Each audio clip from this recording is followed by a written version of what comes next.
Good morning. Good morning. என்னங்க நேத்து ரொம்ப லேட் ஆயிடுச்சா? ஆமா, ஏன்? இல்ல, பவியோட அப்பா அம்மா வந்திருந்தாங்க. உங்களை பத்தி கூட கேட்டாங்க. அப்படியா? ஆ, முன்னாடியே தெரிஞ்சிருந்தா நான் சீக்கிரம் வந்திருப்பேன். நீயாவது எனக்கு ஒரு ஃபோன் பண்ணியிருக்கலாம்ல. என்ன விஷயம்? முக்கியமான விஷயம் ஒன்றும் இல்ல. அதான் கல்யாண நாள் நெருங்கிட்டு வருதுல்ல. ஏதாவது ஹெல்ப் வேணுமான்னு கேட்டு போக வந்தாங்க. எவ்வளவு நல்லவங்க அவங்க.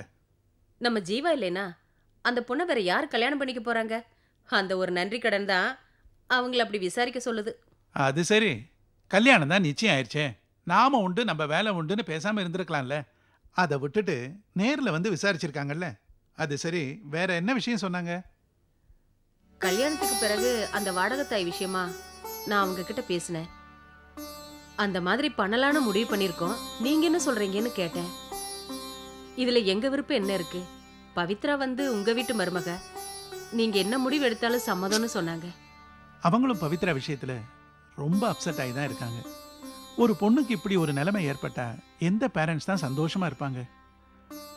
எப்படியோ எல்லாம் நல்லபடியா முடிஞ்சா சரி.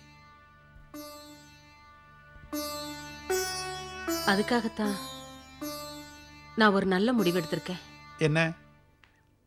அந்த வாடகைத்தாய் விஷயத்துக்கு நாம ஏன் வெளியே போய் ஒரு முகம் தெரியாத பொண்ணை தேடணும்? இருக்கவே இருக்கா சந்திரா. சந்திரா தான் கல்யாணமே வேணாங்கிற முடிவோடு இருக்காளே. அவ யாரு? பவித்ராவோட அக்கா தானே. அவளையே நம்ம இதுக்காக யூஸ் பண்ணிக்க கூடாது. வித்யா, நீ என்ன புரிஞ்சுதான் பேசுறியா? அவ கல்யாணம் வேண்டாங்கிற, அதுக்காக நாம அதை சாதகமா எடுத்து பயன்படுத்திக்கிறத? அவ வாழ வேண்டிய பொண்ணுமா. இத பார், அவ மனசை மாத்தி ஒரு நல்ல இடத்துல கல்யாணம் பண்ண யோசிக்கணுமே தவிர இந்த மாதிரி தப்பா யோசனை பண்றது ரொம்ப தப்பு. இவ்வளவு பெரிய குறையோடு இருக்கிற பவித்ராவை நம்ம மருமகளா ஏத்துக்கிறோம். நமக்காக இப்படி ஒரு காரியத்தை அவ செய்யக்கூடாதா? யாருக்காக செய்ய போறா? அவ தங்கச்சிக்காகத்தானே செய்ய போறா? இல்ல இல்ல, மறுபடியும் நீ தப்பு பண்ற. அப்படியே அவ இதுக்கு சம்மதிச்சாலும் நாளைக்கு அவ யாரையாவது கல்யாணம் பண்ணணும்னு நினைச்சா அவ நிலைமை என்ன ஆகும்? இனிமே இத பத்தி என்கிட்ட மறுபடியும் பேசாத. என்கிட்ட மட்டும் இல்ல, வேற யார்கிட்டயும் பேசாத.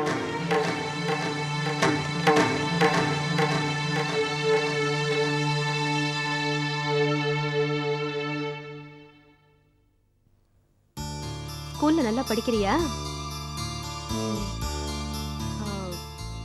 அப்புறம் சாப்பாடு மிச்சம் வைக்காம சாப்பிடணும் என்ன?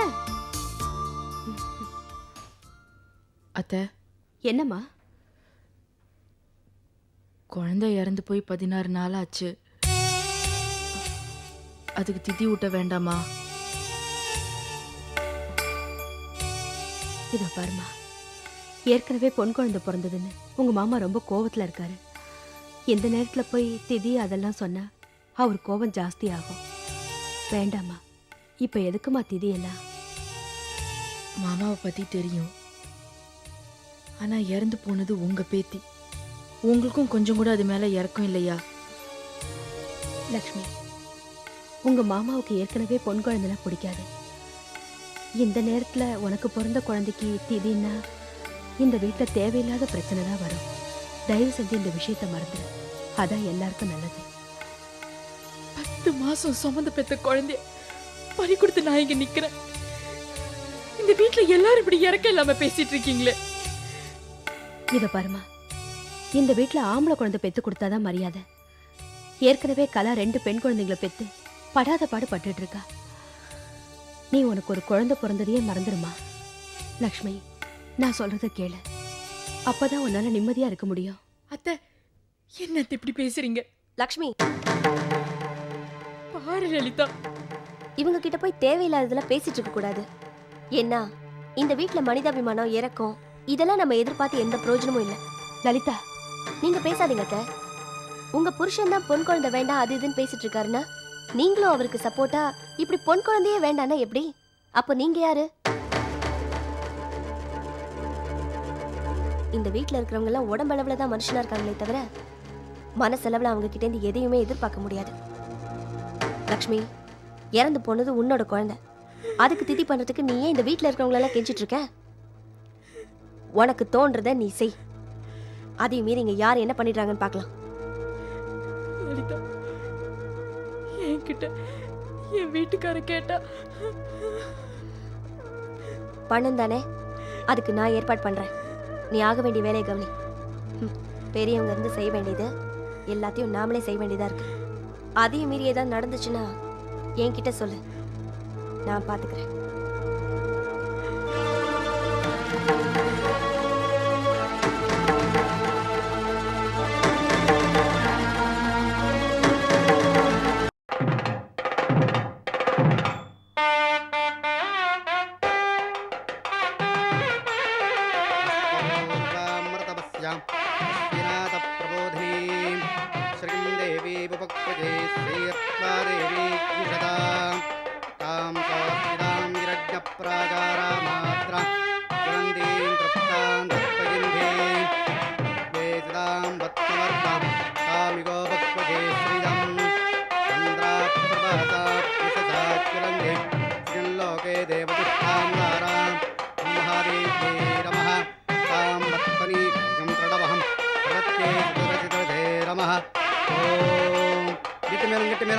मांगल्यं तंतुनानेन मम जीवनहेतुना कंडे भद्राभि सुभगे त्वं जीवधरतः मांगल्यदेवनाय नमः। ओम मोहदस्तु सुप्रतिष्ठितमस्तु विघ्नेश्वराय नमः। गन्धपुष्पधूपदेवे इष्टोपचारे सकलाराधने सुवर्जिताम्।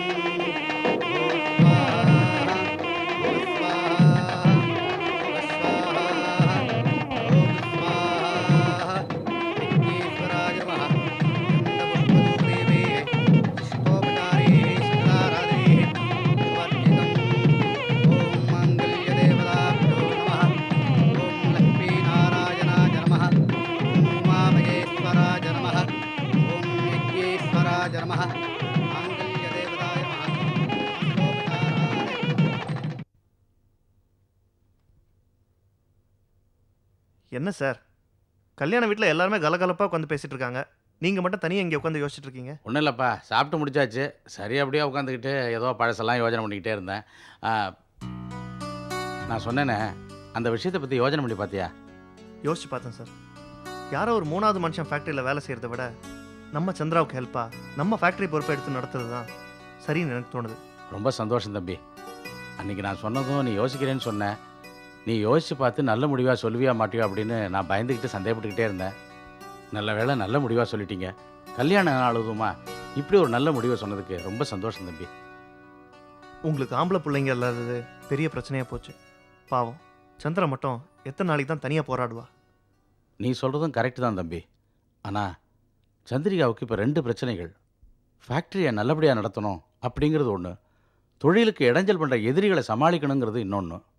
இப்படி இந்த 2 ப்ராப்ளங்களையுமே இப்போ அவள் தன்னந்தனியாக தான் தோளில் சுமந்துக்கிட்டு இருக்கா. நீ மட்டும் அவளுக்கு கொஞ்சம் பக்கபலமாக இருந்தா அவள் எப்படியும் அதை சமாளிச்சிருவா. ஆனால் சந்திரா இதுக்கு முழு மனசோட சம்மதிப்பாங்களான்னு தான் எனக்கு டவுட்டாக இருக்குது. அப்படிலாம் ஒன்றும் இல்லைப்பா, கண்டிப்பாக அவள் இதுக்கு சம்மதிப்பாங்கிற நம்பிக்கை எனக்கு இருக்குது. இல்லை சார், எதுக்கும் நீங்கள் சந்திரா கிட்ட ஒரு வார்த்தை பேசுகிறீங்க.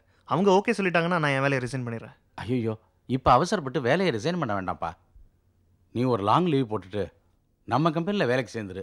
உனக்கு எல்லாம் செட் ஆகிடுச்சுன்னா, உன் மனசுக்கு பிடிச்சிருந்ததுன்னா அதுக்கப்புறம் நீ ரிசைன் பண்ணுறதை பற்றி யோசனை பண்ணலாம். நீங்கள் சொன்ன ஐடியாவும் கரெக்ட் தான் சார். ஆனால் சந்திரா இதுக்கு ஓகே சொல்லலைன்னா நம்ம போட்ட பிளான் எல்லாம் வேஸ்ட்டாக போயிடும் சார். நம்பிக்கையோடு இருப்போம்ப்பா. சந்திரிகா இந்த சவாலில் ஜெயிக்கணும்னா கண்டிப்பாக அவளுக்கு உன் உதவி தேவை. அதனால் நீ வேறு எதை பற்றியும் யோசிக்காத.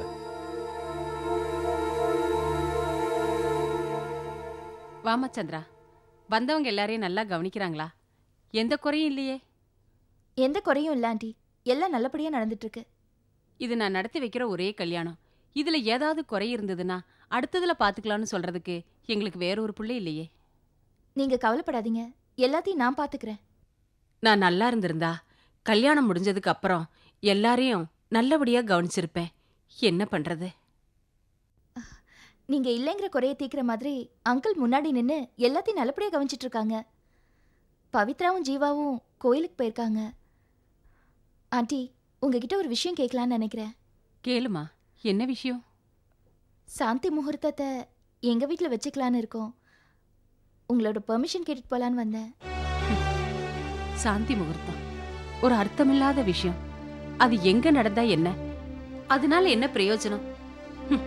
என் ஒரே பையனோட தலையெழுத்து இப்படி ஆயிருச்சேன்னு நினைக்கும் போது இதையெல்லாம் அனுபவிச்சு தானே ஆகணும். என்ன பண்றது? கல்யாணம் முடிஞ்சு சாந்தி முகூர்த்தம் ஹனிமூனுன்னு தம்பதிகளை எல்லாம் வெளியூருக்கு அனுப்புவாங்க. ஆனா இதெல்லாம் எதுக்காக? 10 மாசம் முடிஞ்சு கையில ஒரு அழகான பேர குழந்தை வருங்கிறதுக்காக. ஆனா நான் எதை வச்சு சந்தோஷப்படுவேன்? உன் விருப்பம் என்னவோ அதுபடி நீ எங்க வேணாலும் வச்சுக்கமா. இதுல என் விருப்பத்தை கேட்கறதுக்கு என்ன இருக்கு? சந்திரா, நீ இங்கேயா இருக்க? உன்னை எங்கெல்லாம் தேடுறது? இங்க உட்காந்து என்ன பண்ணிட்டு இருக்க?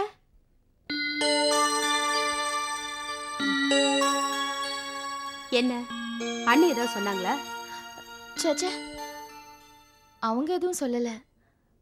சாந்தி முகூர்த்தத்தை எங்க வீட்ல வச்சுக்கலான்னு கேட்கலான்னு வந்தேன். அது சரி சந்திரா, அதுக்கு உம்முகம் ஏன் வாடி இருக்கு? அண்ணி என்ன சொன்னாங்க?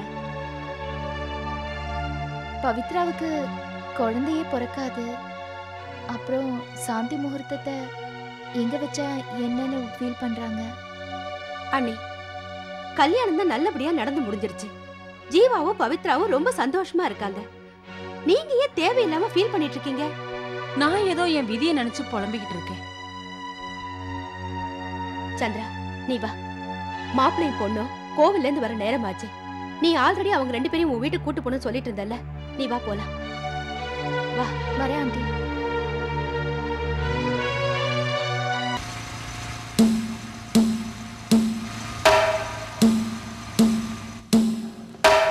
ராஜி, ஒரு நிமிஷம். அன்னைக்கு மூவி போனேன்னு சொன்னியே, எப்படி இருந்தது என்கிட்ட சொல்லவே இல்லையே. போனேன். எல்லாருக்கும் நினைச்சுதான் போனேன். ஆனா படமே போர் ஆயிடுச்சு. ஏய், ஒரு நிமிஷம் இரு. என்ன இந்த கருப்பா இருக்கு? இது போயிடுச்சு வா.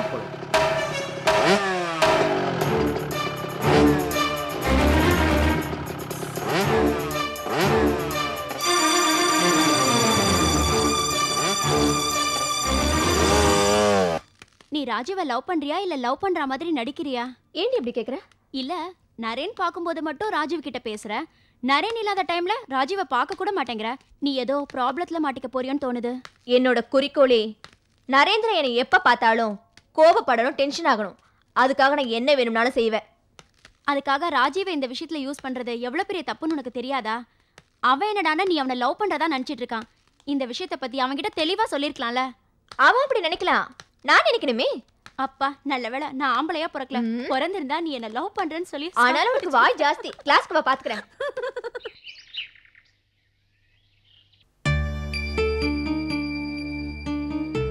எண்ணெய் முழுசா ஒரு நாள் கூட ஆகல, அதுக்குள்ள இந்த அம்மா இப்படிலாம் பேச ஆரம்பிச்சிட்டாங்க.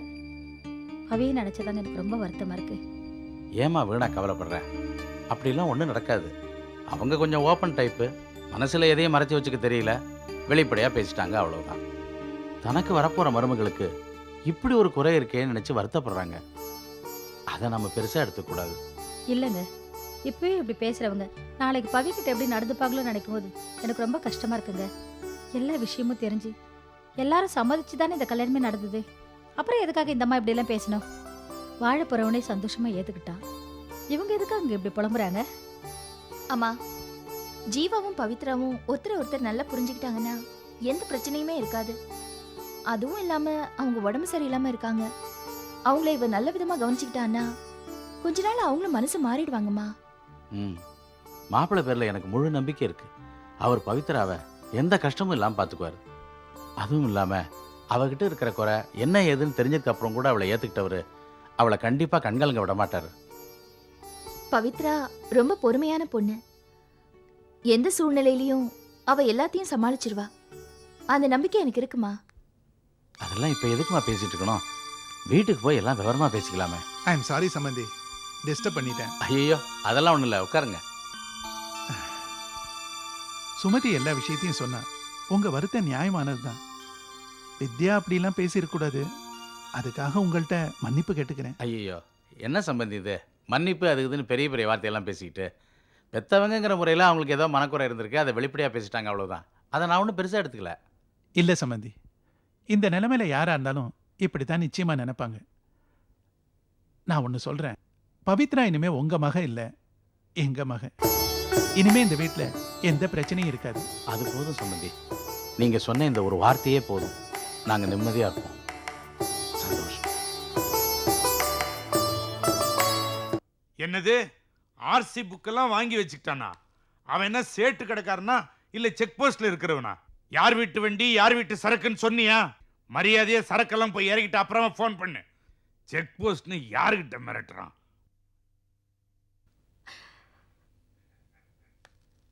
என்ன காமாட்சி ஒரு மாதிரி கலங்கி போயிருக்கிற? என்ன விஷயம்? இந்த வீட்ல எனக்கு நிம்மதி இல்லாம ஆயிடுச்சு. நிம்மதி இல்லையா? எனக்கு தான் 1000 பிசினஸ், 1008 பிரச்சனை, மண்டவலி, தலைவலி, அதெல்லாம் உன்னை பாதிக்காத அளவுக்கு நல்லா தானே வச்சிருக்கிறேன். அப்புறம் என்ன நிம்மதி குறைவு? நீங்க சொல்ற எல்லா பிரச்சனையும் நான் சமாளிச்சிருவேன் போல இருக்கு. ஆனா இந்த வீட்டு பிரச்சனையை என்னால சமாளிக்க முடியலைங்க. மாமியா இருக்கிற மரியாதை கொஞ்சம் கூட எனக்கு இல்ல. ஓ, மருமக விஷயமா? எந்த வீட்டுல மாமியார் மருமக பிரச்சனை இல்ல? அதெல்லாம் பெருசா எடுத்துக்கூடாது. நீ தான் அட்ஜஸ்ட் பண்ணிட்டு போகணும். அட்ஜஸ்ட் பண்ணிட்டு போற விஷயமா இருந்தா பரவாயில்லைங்க. இது தகராறுல வந்து முடியும் போல இருக்கே. அப்படியா? அப்படி எந்த மருமக இந்த வீட்டுல இருக்கிறா? என் குரலை கேட்ட கொலை நடிங்கிடுவாளுங்களே. லலிதாவால தாங்க எல்லா பிரச்சனையும் வருது. வெளியில இருக்கிற சந்திராவை நீங்க சமாளிச்சிருவீங்க. ஆனா வீட்டுல இருக்கிற இந்த லலிதாவை என்னால சமாளிக்க முடியலைங்க. நானும் அப்பப்ப கவனிச்சுட்டு தான் வரேன். முதல்ல நம்ம பசங்களை கண்டிக்கணும். பொண்டாட்டிங்களை எப்படி வச்சு படைக்கிறதுன்னு தெரியல. கட்டி பிடிக்க வேண்டிய நேரத்துல கட்டி பிடிக்கணும், கழட்டி விட வேண்டிய நேரத்துல கழட்டி விடணும். எல்லா நேரத்திலையும் சொல்லி விட்டுட்டு நின்னா அவளுங்களுக்கு திமிர் ஏறுது. இதை இப்படியே விட்டீங்கன்னா நம்ம வீடு 2000 போல இருக்கு. இந்த 2வது 3வதெல்லாம் இந்த சுந்தரேசன் காம்பவுண்ட்ல நடக்கவே நடக்காது. அவளை எப்படி தட்டுமோ அப்படி தட்டி கண்டிச்சு வைக்கிறேன். நீ கவலையப்படாத. சாமி முன்னால வந்து நின்றுட்டல, காமாட்சி எனக்கு நல்ல மன அமைதியும் மன நிம்மதியும் கொடு. என் புருஷன் போற காரியங்கள்லாம் வெற்றி அடையணும் அப்படின்னு வேண்டிக்க. தெரியுதா? சும்மா போட்டு குழப்பிட்டு மட்டுமா வரேன்.